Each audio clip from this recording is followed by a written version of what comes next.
तो बहुत बहुत स्वागत है आप सभी का फिर से हमारे यूट्यूब चैनल पर। आज के इस वीडियो में बात करने वाला है class 10th Hindi model paper की। देखिए ये जो मॉडल पेपर है आपका टर्म 2 वाला है, ठीक है। जिस तरह से आपका फर्स्ट टर्म में मॉडल पेपर निकला तो उसी प्रकार से आपका टर्म 2 का भी मॉडल पेपर निकला है, तो उसी का हम लोग कंप्लीटली सोल्यूशन देखने वाले हैं।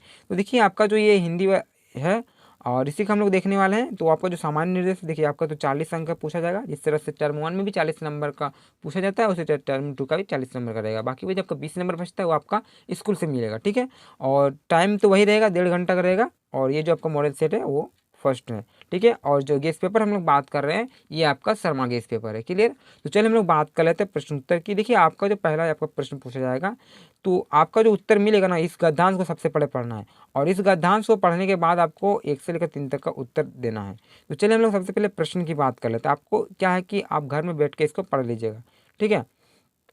देखिए आपका जो पहला प्रश्न यहाँ पूछा जा रहा है कि मनोविज्ञान किसके लिए मापदंड बनाता है, ठीक है। ये आपका प्रश्न था और इसका जो उत्तर आपको मिलेगा इस गद्यांश को पढ़ने के बाद। इस तरह से जितना भी गद्यांश आपको घर में पढ़ लीजिएगा। तो मैं यहाँ उत्तर बताने का प्रयास कर रहा हूँ जिस तरह से यहाँ लिखा हुआ है कि मनोविज्ञान बुद्धि, अभिरुचि, संवेगों और समूचे व्यक्तित्व को आंकने के लिए मापदंड बनाते हैं, ठीक है। इस प्रकार से आपका उत्तर रह जाता है, क्लियर।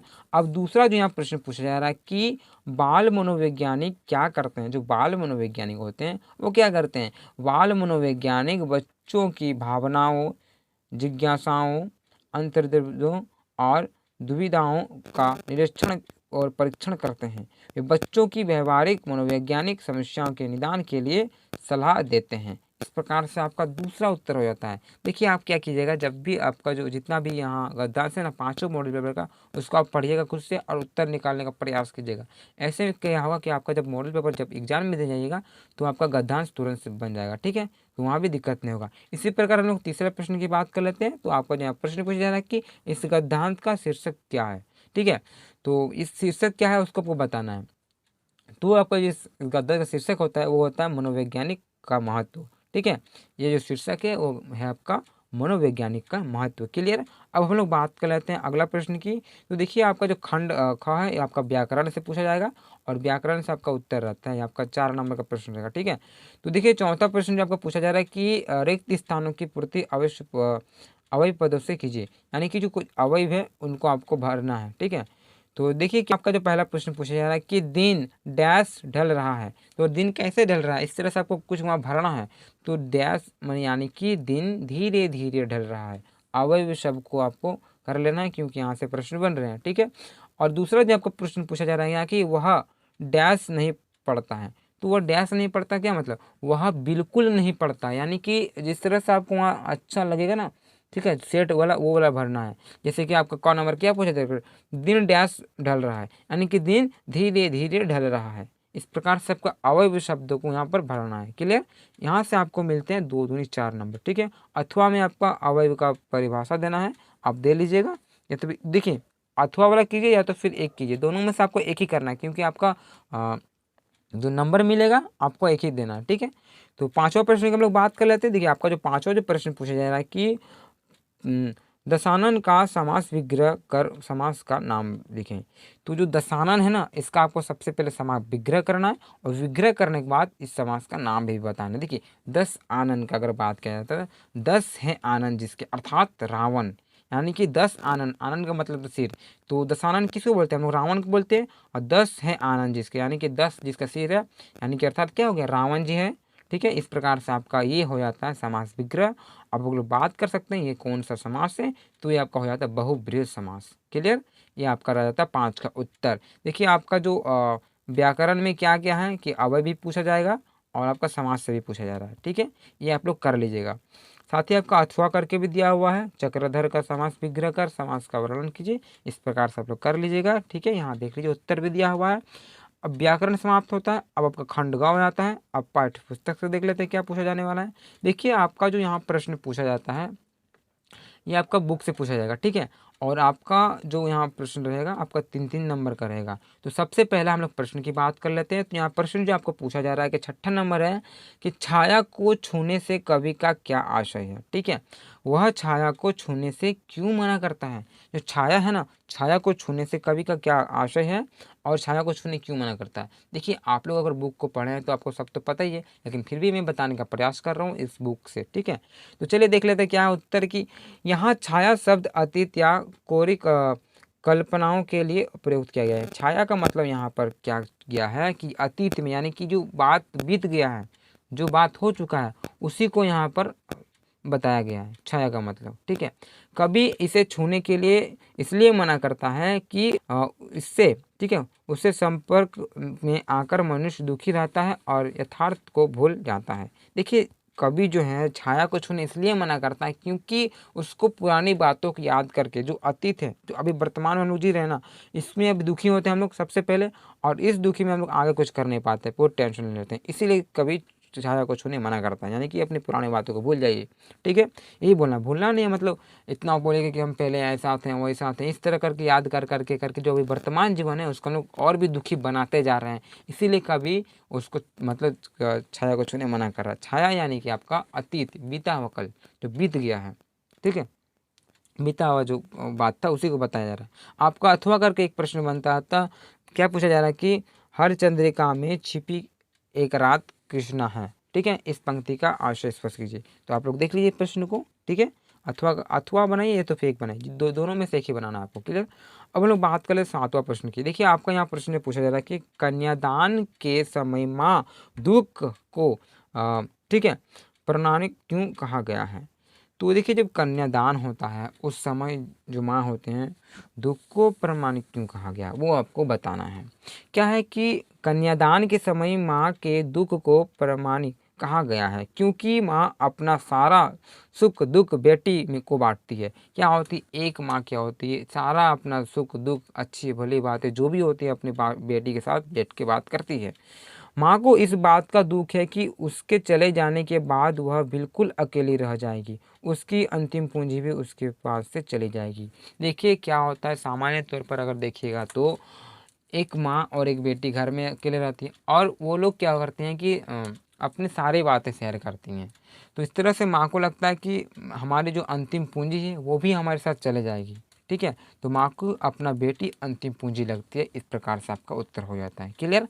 अब हम लोग बात कर लेते हैं 8वां प्रश्न की। देखिए आपका जो यहाँ प्रश्न पूछा जा रहा है कि लेखक ने फादर वुल्के को मानवीय करुणा की दिव्य चमक क्यों कहा है। ये जो आपका प्रश्न आपका महत्वपूर्ण बनता है, तो आप लोग इसको कर लीजिए। देखिए मैं बताने का प्रयास कर रहा हूँ क्या उत्तर। देखिए कि लेखक ने फादर वुल्के को मानवीय करुणा की दिव्य चमक इसलिए कहा है क्योंकि फादर ने मन के ठीक है मन में सबके लिए एक जैसा भाव था। ठीक है, जो फादर बुल्के थे उनका क्या था मन में कि सबके प्रति एक जैसा भाव था।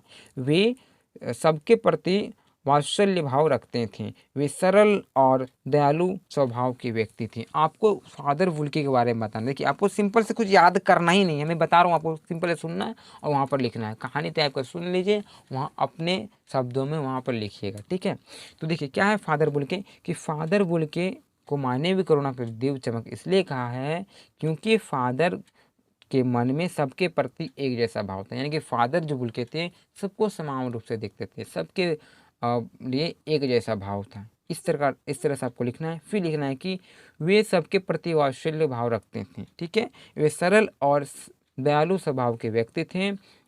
इस तरह से लिखना है। फिर क्या लिखना है कि वे कभी किसी से कुछ नहीं चाहते थे। ठीक है, इस तरह से किसी अच्छा व्यक्ति को हम लोग बताते हैं ना, उसी तरह अच्छा व्यक्ति वाला सेम चीज़ वहाँ पर डाल देना है। ठीक है, इस प्रकार से हमारे फादर बोल के। ठीक है, आगे देख लेते क्या है। उन्होंने लेखक के पुत्र के मुंह में पहला अन्न डाला और उनकी मृत्यु पर संतावना की भी दी। ठीक है, वास्तव में उनका हृदय सदा दूसरे के स्नेह में पिघला रहता था। उस तरलता की चमक उसके चेहरे का साफ दिखाई देता है। थी। ठीक है, इस प्रकार से आपका जो फादर बुल्की के बारे में बताना है। क्लियर। तो आगे हम लोग बात करें तो 9वां प्रश्न की। तो उससे पहले देखिए आपका जो अगर मन्नू भंडारी वाला अगर आपका अथवा में दिया हुआ आप लोग बना सकते तो बढ़िया बात है, या तो फिर फादर बुल्की वाला बनाइए। यानी कि आपको बहुत ही अच्छा यहाँ पर मिला है, क्योंकि एक प्रश्न के पीछे एक आपका अथवा में छोड़ दिया। उससे बड़ी बात कि आपको ऑब्जेक्टिव भी तो आधा कर दिया है। बहुत ही इस बार तो नंबर उठाने का फ़ायदा है आपके लिए। ठीक है, तो आप लोग ट्राई कीजिए अच्छा नंबर लाने का। तो चलिए बात कर लेते हैं 9वां प्रश्न की। देखिए आपका जो 9वां प्रश्न यहाँ पूछा जा रहा है कि सुशीलवाद से क्या अभिप्राय है? शहनाई को सुशीलवाद में शाह की उपाधि क्यों दी गई होगी? ये आपका प्रश्न है। देखिए क्या है उत्तर की सुशील का अर्थ होता है सुराग। क्या होता है? सुशील का आपका अर्थ होता है सुराग, इसलिए सुराग वाले वाद्यों को सुशीलवाद कहा जाता है। इस प्रकार के वाद्य को फूंक कर बजाया जाता है। ये जो वाद्य होते हैं, ये भी जो बजाने वाला वाद्य होते हैं ना, इसको फूंक कर बजाया जाता है। ठीक है, इस प्रकार के वाद्यों में शहनाई सबसे अधिक मोहक और सुरीली होती है, इसलिए शहनाई को सुशील वाद्यों का शाह कहा गया है। ठीक है, ये जो आपको सुशील है इसलिए इसको शाह कहा गया, क्योंकि इसका जो आवाज़ होता है ना बहुत ही सुरीली होता है और मोहक होता है, अट्रैक्ट करता है अपनी ओर। ठीक है, इसी तरह आपका उत्तर रह जाता है इसका 9वां का। ठीक है, बात कर लेते हैं 10वां प्रश्न की। देखिए आपका जो 10वां प्रश्न पूछा जा रहा है कि जॉर्ज पंचम की लाट की नाक को पुनः लगाने के लिए मूर्तिकार ने क्या क्या यत्न किए, वो आपको बताना है। ठीक है, तो चलिए हम लोग बात कर लेते हैं उत्तर की। देखिए सबसे पहले क्या किया उसने कि उसने भारत के सभी पहाड़ों पर उस प्रकार के पत्थर खोज की जिससे जॉर्ज पंचम की नाक बनी थी। यानी कि जो मूर्तिकार था सबसे पहले बहुत सारे पहाड़ियों में गए और उस पत्थर को खोजने का प्रयास किया जिससे वो मूर्ति बना हुआ था, लेकिन उसे वो पत्थर नहीं मिला। क्लियर। दूसरा क्या किया कि उसने देश के अन्य महापुरुषों की प्रतिमाओं की नाक की भी नाप ली, लेकिन उनके नाक जॉर्ज पंचम की नाक से बड़ी थी। फिर क्या हुआ, बहुत सारे पहाड़ी गए, वहाँ भी नहीं मिला। फिर हमारे देश के जो महापुरुष थे उनके भी मूर्तियों को नाप लिए, लेकिन वो भी नाक क्या हुआ कि आपका साइज बड़ा निकल गया जॉर्ज पंचम से। फिर उन्होंने क्या किया, मूर्तिकार ने पुनः मूर्तिकार पटना सचिवालय के सामने शहीद बच्चों की मूर्तियों के पास गया, लेकिन उन सभी का नाक बड़ी थी। क्या हुआ कि जिस तरह से कुछ दुर्घटना से जो बच्चे शहीद हुए थे, उन बच्चों के भी नाक का अगर साइज लेने गया तो वो भी जॉर्ज पंचम से बड़े निकल गए, फिर भी अगर उसका साइज नहीं मिला। क्लियर। अब चौथा में क्या हुआ कि अंत में उसने एक हैरत अंगेज सुझाव दिया। फिर क्या किया, ऐसा सुझाव दिया और कहा कि 40 करोड़ जनता में से किसी एक की जिंदा नाक काट कर लगा दी जाए। फिर जब उन्होंने पहाड़ी गया, पहाड़ी में नहीं मिला, बहुत सारे पहाड़ी घुमा, भारत के कई महापुरुष के भी नाक को खोजने का प्रयास किया, फिर भी नहीं मिला। कुछ सही बच्चों के भी मूर्तियों को देखा तब भी नहीं मिला। तब क्या बोले ना, किसी एक व्यक्ति को हम लोग मतलब ओरिजिनल अब नाक काट कर लगा दें, ये आप वो आपका उपाय बताता। ठीक है, जिंदा नाक काट कर लगाने के बाद कहा गया मूर्तिकार ने नाक खोजने और उसे लगाने का जिम्मा भी ले लिया। और क्या किया, उन्हें क्या बोला कि आप जिंदा नाक लगाएंगे, अब इसका जिम्मेवारी भी उन्होंने ले लिया। ठीक है, बस उसे इसकी इजाज़त चाहिए थी। मूर्तिकार को इजाज़त दे दी गई और उसने अंतगुप्त तरीके से जॉर्ज पंचम की लाट पर जिंदा नाक को फिट कर दिया। और क्या किया अंतिम में, क्या किया कि वो लोग गुप्त से जॉर्ज पंचम की नाक में जिंदा नाक लास्ट में लगा ही दिया। इस प्रकार से आपका उत्तर रहता था। देखिए ज़्यादा हार्ड उत्तर है नहीं, आपको खाली कहानी याद रखना है और अपने भाषा में, सरल भाषा में आपको वहाँ पे लिखना है। क्लियर। तो चलिए देख लेते हैं 11वां प्रश्न को। और जो आपका 11वां प्रश्न पूछा जा रहा है कि अपने क्षेत्र में पार्क विकसित कराने के लिए निगम अधिकारी को पत्र लिखिए। यानी कि आपको एक पत्र लिखना है जो आपका 5 नंबर के लिए रहेगा। ठीक है, तो अगर आपको पत्र लिखना नहीं आता है तो कमेंट कीजिए, क्योंकि मैं आप सभी के लिए एक वीडियो बनाऊंगा जिसमें आपको पत्र लिखने पूरा मैं बताऊंगा किस तरह से आपको पत्र लिखा जाता है। और आपका जो पत्र लेखन होता है 5 नंबर का होता है, इसलिए मैं एक वीडियो बनाऊंगा, उसमें आप लोग देख लीजिएगा किस तरह से आपको पत्र लिखा जाता है। तो चलिए हम लोग सबसे पहले इस पत्र को लिखने का प्रयास करते हैं।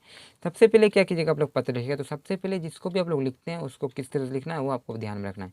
सबसे पहले क्या कीजिएगा, आप लोग सेवा में दीजिएगा।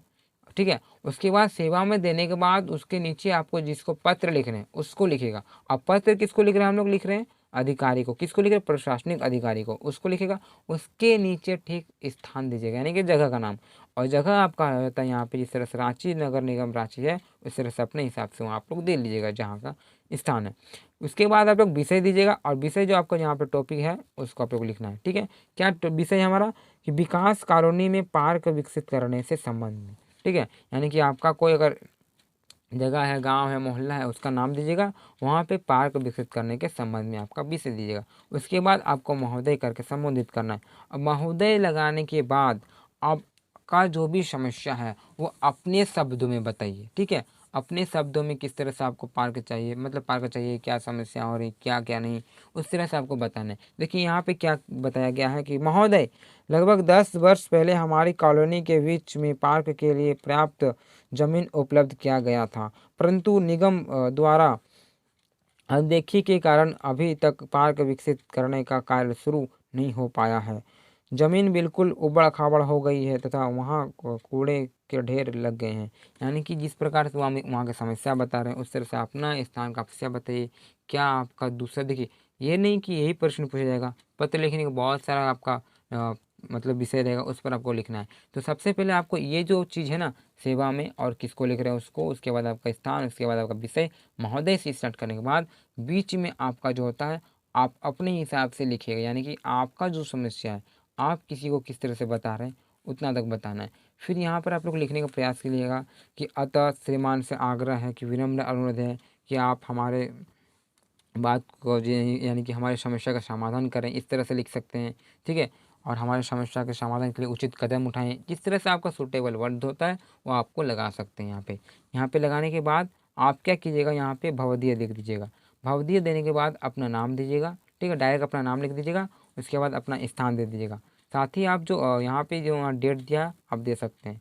ठीक है, और यहाँ पे भी डेट दे सकते हैं, ऐसे कोई बात नहीं। क्लियर। अब मैं बात करता हूँ अगला प्रश्न की। देखिए आपका जो अथवा करके भी प्रश्न दिया है। अथवा में दिया है कि छात्रावास में रहने वाले अपनी बहन को समय का सदुपयोग करने की सलाह देते हुए एक पत्र लिखना है। कि इसमें क्या करना है, आपको अपनी बहन को लिखना है और उसमें क्या एक अधिकारी को लिखा जा रहा था इस तरह से।